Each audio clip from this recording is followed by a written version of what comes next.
Students, तो आज हम लोग पढ़ने वाले हैं क्लास 10 का चैप्टर 5 अरिथमेटिक प्रोग्रेशन। क्या होता है अरिथमेटिक प्रोग्रेशन आज हम यहाँ पर समझेंगे और इसके बाद वाले लेक्चर में हम इसके क्वेश्चंस करेंगे। क्लियर? तो सबसे पहले समझ लेते हैं अरिथमेटिक प्रोग्रेशन क्या होता है। तो यहाँ डेफिनेशन लिखी हुई है, देखिए, arithmetic progression is the sequence of numbers in which the common difference is constant, या फिर आप इसको बोल सकते हैं common difference is same. Numbers का ऐसा सीक्वेंस जिसमें कॉमन डिफरेंस क्या आएगा, सेम आएगा, ऐसे सीक्वेंस ऑफ नंबर्स को आप क्या बोलते हो, अरिथमेटिक प्रोग्रेशन। एग्जाम्पल के बेसिस पर देखते हैं, 2, 4, 6, 8 डैश डैश डैश। अब देखिए यहाँ पर कॉमन डिफरेंस क्या होना चाहिए, सेम होना चाहिए। तो कॉमन डिफरेंस कैसे निकलेगा पहले तो वो देख लेते हैं। ये आपका 2 है, ये 4 है, ये 6 है, ये 8 है। आपका जो सक्सीडिंग टर्म है उसको क्या करेंगे आप, प्रिसाइडिंग टर्म से जब माइनस करेंगे, इट मीन्स अगर मैं इसको बोल दूं A1 है, ये A2 है, ये A3 है, ये A4 है, तो अगर हम A2 से A1 को माइनस करेंगे तो हमारा क्या निकलता है, common difference. A2 minus A1 क्या निकलेगा, कॉमन डिफरेंस। फॉर्मूला ही यही है कि सक्सीडिंग टर्म में आप क्या करते हो, प्रिसाइडिंग टर्म को माइनस करते हो तो आपको क्या मिलता है, कॉमन डिफरेंस। अब यहाँ पर पहला कॉमन डिफरेंस निकल गया D1। सेकेंड कॉमन डिफरेंस कैसे निकलेगा, तो ये सेकेंड कॉमन डिफरेंस का फॉर्मूला क्या बन जाएगा, A3 minus A2। As it is D3 का कॉमन डिफरेंस क्या मिल जाएगा, A4 माइनस A3। पुट करके देखिए value A1, A2, A3 and A4। A2 की वैल्यू 4 है माइनस A1 की वैल्यू 2, तो कितना आएगा आंसर आपका D। आपका आंसर कितना आ रहा है डिफरेंस का, 2। फिर आपको दिखाई दे रहा है A3 6 है, A2 4 है, तो इसका क्या बनेगा, 6 माइनस 4, ये भी क्या बनेगा आपका 2। क्लियर? फिर आप आगे जाएंगे तो A4 माइनस A3 करने पे भी डिफरेंस क्या आएगा, 2 ही आएगा। तो देखिए सीक्वेंस किसका, नंबर्स का, ये जो नंबर्स है उनका एक ये ऐसा सीक्वेंस है जिसमें सबका कॉमन डिफरेंस क्या मिल रहा है आपको, कांस्टेंट मिल रहा है, सेम मिल रहा है। तो आप बोल सकते हो कि ये जो है वो किसमें है, एपी में है। ये किसमें है, एपी में। अरिथमेटिक प्रोग्रेशन को शॉर्ट में क्या बोलते हैं अपन, एपी बोलते हैं। क्लियर? तो आप इस सीक्वेंस को क्या बोल सकते हो, अरिथमेटिक प्रोग्रेशन। क्लियर है? अब यहाँ पर डेफिनेशन एक बार ध्यान से पढ़ लीजिए। Arithmetic progression is the sequence of numbers in which the common difference is constant. किसी भी नंबर्स का ऐसा सीक्वेंस जितने टर्म्स दिए हुए होंगे, इसमें ध्यान ये रखना है कि आपको 2 का कॉमन डिफरेंस निकालकर आपको बोलना नहीं है कि 2 आंसर अगर सेम आया तो ये एपी बन गया। जितने टर्म्स आपको गिवन है उन सब का कॉमन डिफरेंस निकालेगा और उसके बाद अगर सबका आंसर सेम आएगा तभी वो सीक्वेंस किसमें कहलाएगा, एपी में कहलाएगा। क्लियर?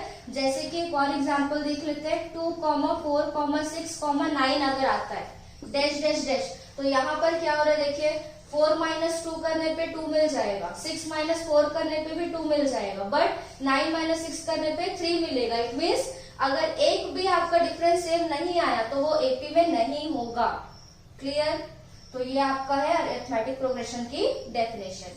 क्लियर? जनरल फॉर्म क्या पढ़ेंगे हम लोग अब, एपी का जनरल फॉर्म। तो इसको याद रखिएगा, general form of AP, general form of arithmetic progression क्या होता है, तो ये होता है a plus D, a plus 2d, a plus 3d dash dash dash and so on. General form of AP आपको ध्यान रखना है क्या होता है, a plus D, a plus 2d, a plus 3d dash dash dash, कहाँ तक के जाएगा, up to a plus N D. It means आपको पता नहीं है n की वैल्यू क्या है, तो आप इसमें जितने भी नंबर्स ऐड करना चाहें कर सकते हैं। तो यहाँ पर समझते हैं a क्या होता है, तो a मतलब होता है फर्स्ट टर्म। a किसको बोलते हैं, फर्स्ट टर्म को। नॉर्मल सी बात है, यहाँ पर अरिथमेटिक प्रोग्रेशन एक नंबर्स के सीक्वेंस को ही बोला जाता है। इट मीन्स जो भी सीक्वेंस होगा उसमें कोई ना कोई फर्स्ट टर्म होगा, कोई ना कोई सेकंड टर्म होगा। जैसे कि यहाँ पर लिख लेते हैं 2, 4, 6, 8 डैश डैश, तो यहाँ पर फर्स्ट टर्म क्या है, 2 है, तो इसी फर्स्ट टर्म को क्या बोला जाता है, ए बोला जाता है। किससे रिप्रेजेंट करते हैं फर्स्ट टर्म को, लेटर ए से। एंड डी क्या है, डी जस्ट अभी पढ़ा हमने, कॉमन डिफरेंस है। यहाँ पर डी क्या है, कॉमन डिफरेंस। ठीक है? तो यहाँ पर देखिए, इसको अगर आप इससे कंपेयर करें तो ए की वैल्यू क्या हो गई, 2 हो गई, a प्लस डी की वैल्यू क्या हो गई, 4 हो गई, a प्लस 2d की वैल्यू क्या हो गई, 6 हो गई, एंड a प्लस 3d की वैल्यू क्या हो गई, 8 हो गई। अब देखिए अगर इसी को हम क्या लिख देते हैं, a1, a2, a3 and a4, तो आप फॉर्मूला और बना सकते सकते हैं कि ए का फॉर्मूला क्या हो जाएगा, ए का फॉर्मूला A1 बन जाएगा। एज इट इज A2 का फॉर्मूला क्या बनेगा, A प्लस डी बन जाएगा। A2 का formula A plus D. A3 का formula A plus 2D। A3 का फॉर्मूला क्या बनेगा, A plus 3D dash dash dash. तो यहाँ पर AN अगर आता है तो यहाँ क्या लिख सकते हो, A plus N D. Clear. Formula याद रखना है, सबसे पहले आपको जनरल फॉर्म याद रखना है कि ये क्या होता है, A plus D, A plus 2D, A plus 3D dash dash dash. आगे कहाँ तक जा सकता है, A plus N D. N पे आप जितने भी नंबर्स पुट करना चाहो कर सकते हो। क्लियर है। अब यहाँ पर फर्स्ट टर्म होता है A एंड D आपका होता है कॉमन डिफरेंस। पहले ही बता दी हूँ कॉमन डिफरेंस कैसे निकाला जाता है। तो सक्सीडिंग टर्म में से किसको माइनस करना होता है, प्रिसाइडिंग टर्म को। तो आपका क्या मिल जाता है, आपको कॉमन डिफरेंस। क्लियर। एंड जो आपका सीक्वेंस दिया हुआ होगा उसमें जो भी फर्स्ट नंबर होगा वही आपका क्या होगा, A होगा। क्लियर है यहाँ तक। अब आप पढ़ेंगे अरिथमेटिक प्रोग्रेशन के अंदर दो टाइप होते हैं। क्या क्या, तो जो सीक्वेंस और जो सीरीज है आपका, उसी के अंदर आप दो पढ़ते हैं कि फाइनाइट अरिथमेटिक प्रोग्रेशन, पहला क्या होता है finite arithmetic progression, and second होता है आपका इनफाइनाइट अरिथमेटिक प्रोग्रेशन। क्लियर है, एग्जांपल से समझ आ जाएगा।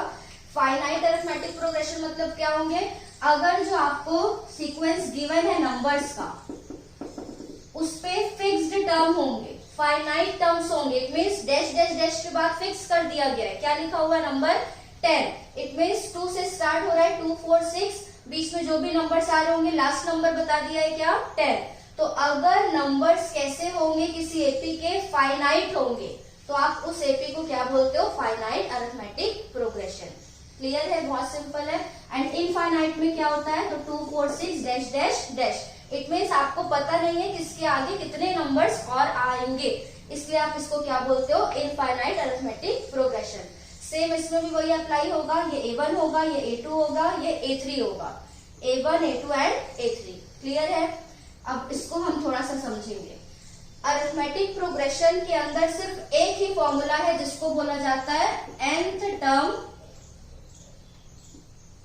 Term of an AP. सिर्फ एक फॉर्मूला फिलहाल फर्स्ट एक्सरसाइज के लिए सिर्फ एक ही फॉर्मूला अरिथमेटिक प्रोग्रेशन का, which is an is equals to a plus n minus 1 into d। Arithmetic progression का एक फॉर्मूला होता है nth टर्म निकालने का। ये क्या लिखा हुआ है, nth टर्म। nth टर्म का मतलब समझते हैं। देखिए जैसे 2 4 6 दिया हुआ है, तो अभी हमने पढ़ा ये A1 होगा, ये A2 होगा, ये A3 होगा। अब इसके आगे कितने टर्म्स है वो तो हमको नहीं पता है। अगर हमको टर्म्स निकालना है तो हम क्या फॉर्मूला लगाते हैं यहाँ पर, an is equals to a plus n minus 1 into d। Clear. इसी फॉर्मूले में ध्यान दीजिएगा, क्योंकि एपी में हम दो पढ़े हैं, finite AP and infinite AP. Infinite में तो फर्स्ट टर्म हो गया, ये आपका हो जाएगा फर्स्ट टर्म 2, एंड इसका कॉमन डिफरेंस निकालेंगे तो 4 minus 2 क्या आ जाएगा, 2 आ जाएगा। बट फाइनाइट में जाएंगे तो यहाँ पर भी वही है A1 A2 A3, बट ये लास्ट में कुछ दिया हुआ है विच इज 10। तो जब भी आपका फाइनाइट एपी गिवन रहेगा क्वेश्चन में, तो समझ जाइएगा ये जो लास्ट दिया हुआ है इसको हम बोलते हैं नॉर्मल सा लास्ट टर्म, या फिर इसी को बोला जाता है an। क्या दिया हुआ है, ये an दिया हुआ है, मतलब nth टर्म आपको बता दिया है, क्या दिया हुआ है, 10 दिया हुआ है। क्लियर। इनफाइनाइट एपी में an नहीं होता क्योंकि यहाँ पर नंबर्स फिक्स्ड नहीं होते, बट फाइनाइट एपी में नंबर्स फिक्स्ड होते हैं, एंड जो भी आपका लास्ट में जो नंबर होता है वो आपका an होता है। या फिर इसी फॉर्मूले को आप an की जगह पर n is equals to a plus n minus 1 into d भी लिख सकते हैं। दोनों ही फॉर्मूला सेम है। an मतलब कि nth टर्म होता है, इसको लास्ट टर्म भी बोल सकते हो, और ये l लास्ट टर्म को ही रिप्रेजेंट कर रहा है। क्लियर है। जैसे कि अब यहाँ पर एक आप क्वेश्चन देख लीजिए। जैसे आपको बोला गया है कि देयर आर 4 टर्म्स। कितने टर्म्स है आपके पास, टोटल 4 टर्म्स है। ठीक है, आपको क्या फाउंड आउट करना है, nth टर्म निकालना है। तो पहले तो सीक्वेंस लिख लेते हैं, 2 4 6 8 डैश डैश डैश। कितने टर्म्स है बता रहा है यहाँ पर, टोटल 4 टर्म्स बता देते। कितने टर्म्स है यहाँ पर बता रहा है, 8 टर्म्स है, और आपको क्या निकालना है, an। तो क्वेश्चन में क्या पूछ रहा है, 4 टर्म्स तो ऑलरेडी गिवन है, A1 A2 A3 and A4। कौन सा टर्म निकालना है, 8th टर्म। इट मीन्स यहाँ कहीं पर A5 आएगा, यहाँ पर A6, यहाँ पर A7 और यहाँ पर A8, मतलब 8th टर्म निकालना है। अब 8th टर्म निकालना तो है, इसमें क्वेश्चन ये पूछ रहा है कि 8th टर्म में कौन सा नंबर प्रेजेंट होगा। जैसे कि 4th टर्म में कौन सा नंबर है, 8 नंबर प्रेजेंट है, वैसे ही 8th टर्म में कौन सा नंबर प्रेजेंट होगा। तो हमारे पास एक ही फॉर्मूला है, an is equals to a plus N minus 1 into D. तो इससे हम a, n और d की वैल्यू निकाल लेते हैं और इसके बाद इस फॉर्मूले में पुट कर देंगे। तो देखिए आपको क्वेश्चन में बता दिया है कि कितने टर्म्स है टोटल, ये मैं जस्ट एग्जांपल के लिए करा रही हूँ। कितने टर्म्स है आपके पास टोटल, 8 टर्म्स है। इट मीन्स n की वैल्यू कितनी हो गई, 8 हो गई। इसको क्या बोलते हैं, तो ये फर्स्ट टर्म कहलाता है। फर्स्ट टर्म को किससे रिप्रेजेंट करते हैं, a से। इट मीन्स a कितना हो गया आपका, 2 हो गया। एंड कॉमन डिफरेंस निकालने का फॉर्मूला, क्योंकि हम इसको देख पा रहे हैं कि 4 माइनस 2 2 ही आएगा, 6 माइनस 4 2 ही आएगा, 8 माइनस 6 2 ही आएगा। इसलिए एक बार बस डिफरेंस निकालेंगे तभी भी चल जाएगा। बट अगर आपको लगता है कि कॉमन डिफरेंस सेम नहीं आ रहा है, इसका सॉल्यूशन का पैटर्न ये होता है कि आप सारे कॉमन डिफरेंस को निकाल कर देखें। बट क्योंकि अभी मुझे दिखाई दे रहा है कि सबका कॉमन डिफरेंस 2 ही आने वाला है, इसलिए मैं यहाँ पर डायरेक्टली लिख रही हूँ कि डी की वैल्यू क्या आएगी, 2। क्लियर है। अब इसको पुट कर दीजिए, यहाँ पर क्या क्या होगा बताइए। यहाँ पर पुट कर देते हैं एन कौन सा निकालना है, तो 8th टर्म निकालना है, मतलब a8 की वैल्यू निकालनी है। a की वैल्यू कितनी हो गई, 2 प्लस n की वैल्यू कितनी हुई है, कितनी दी हुई है, 8 माइनस n दिया है 8 माइनस 1 फॉर्मूले का, एंड डी आपका कितना दिया है 2। सॉल्व कर दीजिए। तो a8 is equals to 2 plus 8 minus 1 7 into 2, कितना आएगा आंसर आपका 2 प्लस 14। तो a8 की वैल्यू हो गई 16। इट मीन्स यहाँ पर जो 8th टर्म में जो नंबर प्रेजेंट होगा वो आपका क्या है, 16। क्लियर है। देखिए एक शॉर्ट ट्रिक और याद रख सकते हैं आप कि जब भी आपको 8th टर्म निकालने बोले तो वो क्या निकालने बोल रहा है, a8। 8 में से एक नंबर कम कर दीजिएगा तो क्या बन जाएगा, a7। सॉरी, एक नंबर कम करेंगे तो इसका फॉर्मूला क्या बनेगा, a प्लस 7d। a7 निकालने बोलता तो a प्लस 6d कर देते, a5 निकालने बोलता तो a प्लस 4d। इसका रीजन क्या है, क्योंकि a8 दिया हुआ है तो यहाँ पर देखो n की जगह पर क्या पुट कर दिए, 8 पुट कर दिए। तो 8 माइनस 1 क्या आना था, 7 ही आना था।